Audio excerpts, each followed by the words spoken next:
Hey, welcome to another edition, third day of the 30 days of arrays and collections in JavaScript. I'm working here on day one, being a simple iteration over a for loop into a day two yesterday, being to where we abstracted away the need to actually manage state with the for loop and using a for each loop. And today we're going to continue on with the for each loop, but we're going to do a little bit more today. And today we're going to introduce the uh, the projection function and work with a little bit more complex data than what we were doing just with a simple array that had 5 names in it. This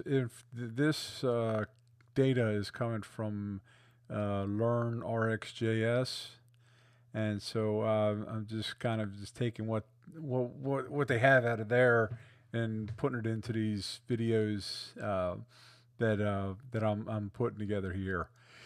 Um, so we're gonna do a couple things here. We're gonna build out this for each loop, getting the information that we want. And what we're gonna do is we're gonna take this object right here. They're all the same, and we're actually just going to pull out the ID and the title, and we're going to put that into a new array. And so, what we were going to accomplish by doing this is that we are going to be able to have a whole new collection of just the information that we want from this object. Now, because we don't want to be mutating any of these arrays and any of the data within inside of the objects, we'll be storing them into a new array. Um, Let me just keep my playing with the mouse wheel. Sorry about that. Again, as we've been doing, we're going to be throwing that in and watching the steps happen, how many steps it takes into the Python tutor. And I'm also going to introduce the abstract syntax tree explorer. And what this is going to allow us to do is, because as we've been walking through the code, is that it's not exactly clear, to me at least, how to verbalize what what the pieces of the code are. So with the abstract syntax tree explorers, is that we're able to actually get a tree over here of the program, and so the abstract syntax trees will break down the characters, take everything and break it down into a tree that will then be able to give us each part of the program and what it is that it is responsible for be doing. Hopefully, in the next couple of days, I'll be able to explain that a little bit better. But I enjoy this as a learning tool. So let's get right to it. So first thing I want to do, as we have been doing, is that we're going to start Quokka, so we can actually see what it is. Let's see, is it running? Okay, it's running. So we're going to close this. So what we're going to do here is we're going to take this new releases here, all right? And the first thing that we're going to want to do is that we're going to want to have a new place to put it. And we're going to be getting the video ID and the title. So from the releases. So new releases, ID and title. Let's go with that name. Okay. Now what we want to do is we want to be able to pull out from the new releases the ID and the title. So what we have to do is we have to iterate over the new releases, and then for that we have to go over for each of those. And what we're going to do is that we know that for each of those um, releases is an object. So in most cases, when you might see when you see people that are looping over arrays, is that once you actually get into the loop, is that it's singular. So you see new releases as plural. So we're going to go ahead. We're just going to name this object a release. Okay. So now what we have to do is we have to say, okay, we want, I think I need a fat arrow here. So now we're going to want to take the ID and the title for each of for that release, for that particular release object, and pull out the ID and the title and put it in to a new collection. So our new collection is the new release ID and title. And what we're going to do is we're going to push onto that. And we know that we want it to be an object. And we know that we need the ID. We're going to be able to get that off of the release.id and the title. And for there, we can get the release.title.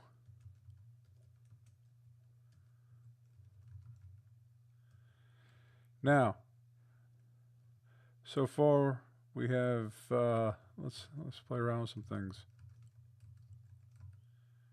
All right, nothing there.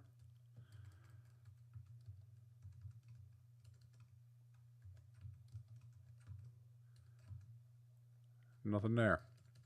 That is because we have to return now that new collection that we have.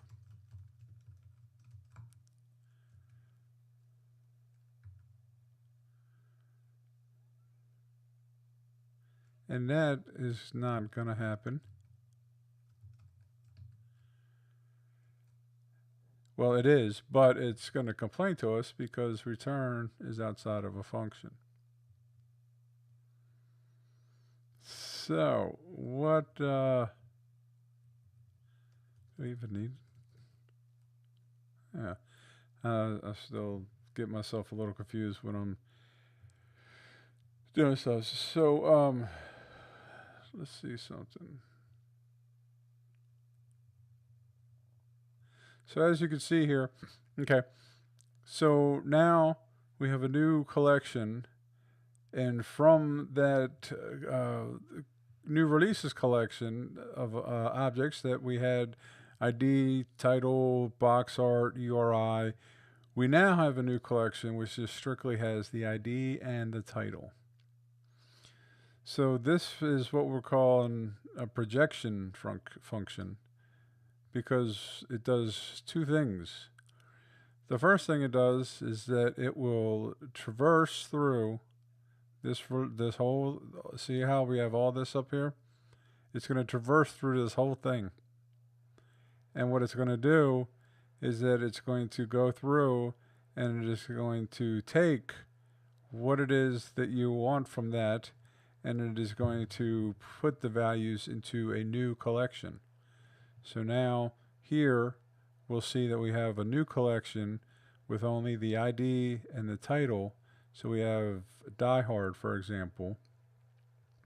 And here we would have had title Die Hard, and we would have had the ID. So here we have the ID and we have the title. So let's go and play around with this a little bit. Let's go take this all. Yeah, let's see what happens.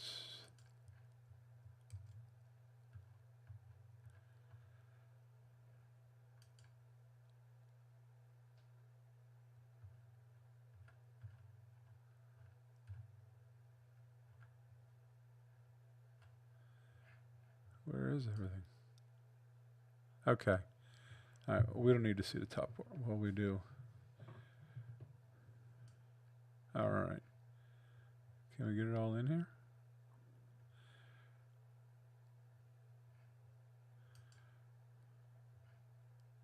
Oh, wow. That's just because. All right, sorry about that. We just have a lot of data that we're playing around with here. So pretty much what it comes down to is that we've got, you know what, just for the sakes of, let's just do 2 of these. Let's see if it makes it any easier. Let's see how many we got. Let's get rid of this right here.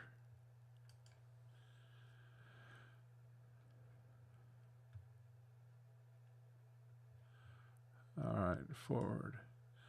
All right, so it's hard to see on the right-hand side here, mainly for the fact that the object has data that's pretty long, so it's going outside of the screen here. But we'll notice some things here is that inside of each of these objects, for example, like this bad boys one. So the new releases is an array of 2, and then inside of that we have an object, and then inside of there we have a, for example, an array rating, and that's going to point to a new place in memory that's going to store this 4.0, as you can see here.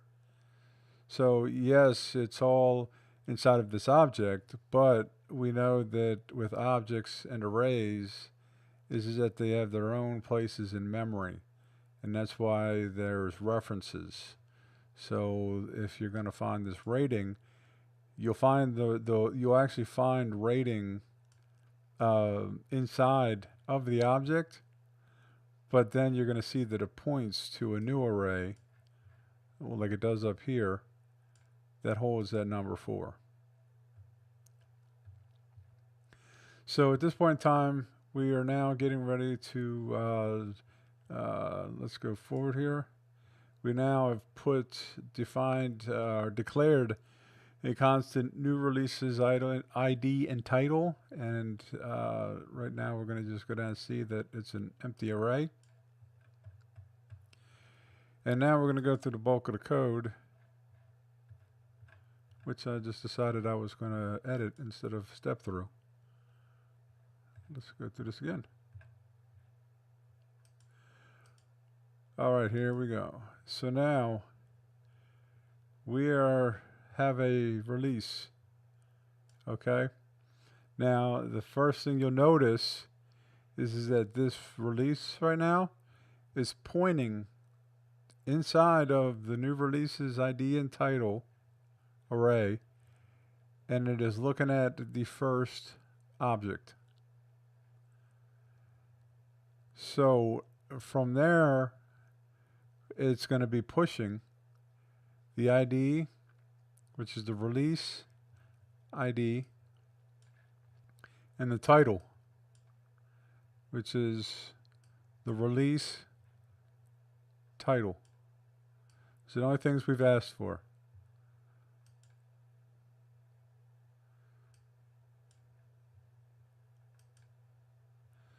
So this time now,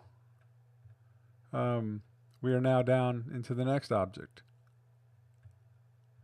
And you'll see that we have the new array, the new releases ID and title now has one index in the array, and it has an object, which it has the ID and the title. So we've taken the ID and the title, and we've stored it into a new collection with just the ID and the title. If we go forward, we'll now see that we have 2 slots, both pointing towards objects with just the IDs and the titles. Forward, and we're done. 8 steps. The steps in this one aren't necessarily relevant towards the yesterday's, mainly for the fact that it only had to iterate over two objects. But the point here was is that we were actually able to use a projection function, this right here, and we were able to go and traverse the array and then find the values that we wanted. So we went and we traversed this object right here, which we named the release object, and we got out of it the ID and the title, and we pushed that onto the new release ID and title collection, which then down below gave us a whole new collection that we could work with. So instead of having to mutate this object, mutate any part of this new releases, is that we were just be able to create a new array, and we were able to store two new objects with only the information that we wanted. If we look at that here, I've thrown this together real quick. Not any data, but we have the same thing. Is that this is the syntax tree. So if we stepped into this and looked in it, we would see that we have a variable declaration. We have two of them. And then we have an expression statement. Let's close this off for a moment. So there's the three that we have. So inside of a variable declaration, we have some certain pertinent information for the syntax tree. But the ones that are of interest is the declaration itself here. So when we say we declare a variable, we could say that we're declaring a variable of a kind of, how would you say that? We're declaring a variable kind const, maybe? And then the declaration has an identifier, an array expression. And then here, so the identifier for this declarator, right here, this variable declaration, the declarator, the identifier is new releases, and then we have an array expression with 0 elements. So we'll see that it's pretty much the same exact here, is that we have a declaration, and it's a const. Inside of there, we have the identifier, which is video and title, and the array expression. Now, here, we get into an expression statement. Now, if we look inside of here, we'll see that we have a callee and arguments. So let's look inside of the callee here. So this is a member expression, and we have an object identifier. Now, if we look inside, now to me that's interesting. The object, I don't know. I guess everything's an object. I don't know. I mean, it's an array, isn't it? New releases, but it's have to find out. So it's a new releases is the object identifier for this call expression, and then the property on the object is an identifier with the name forEach. So what we're looking at here is we're looking at an object, and then the property on that object, which is forEach. It's interesting. So then we have arguments inside of this expression, and it's a function expression. And we got some pertinent information, but the one that's big for us is the block statement here. So inside of the block statement for this function expression, we have an expression statement. And then we call down, we have a callee. So this tells us that, you know what, this is a function because there is a callee identifier. And then again, we have an object and we have a property. And this callee, it's got one argument. And then this is an object expression. with two properties. We have a key, we have a value. Let's look inside of here. And then in here we have the object, which is the release, and the property we're looking at is the identify ID. So as you go, there is a wealth of information that you can learn from this abstract syntax tree. Mainly for if anything, is to get an idea of how how the code is actually looked at on the computer side, on the V8 engine side compared to how we see it. So back to here is that mainly what we've done is this today for day 3 is that we've carried on with the forEach as we did yesterday, but the only thing different is that we actually used a more advanced object with inside of the array. Yesterday it was just a string of names. Now we have an object, and we learned that the projection function. So this right here is going to actually go, and it's going to do a couple things. It's first going to go, and it is going to look and traverse through the object, and it is going to find the information that is pertinent towards what you're requesting, and then it is going to build out a new collection with only that information. So I hope that was helpful, and I will see you, or I'm sorry, I'm not seeing you. I will talk to you tomorrow for day 4.